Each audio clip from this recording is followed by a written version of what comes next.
या म्हणजे मी दिसेल, भाजी दिसेल, सगळं. हे आमचे आचारी एकदम छान.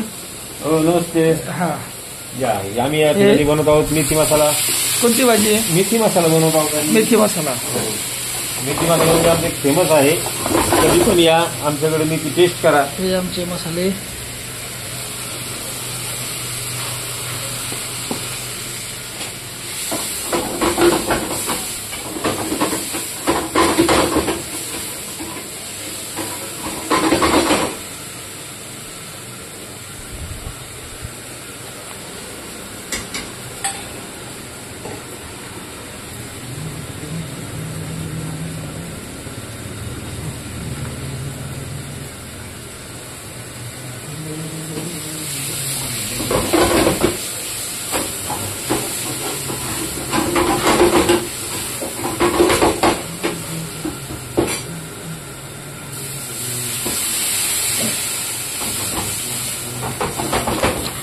बस बस.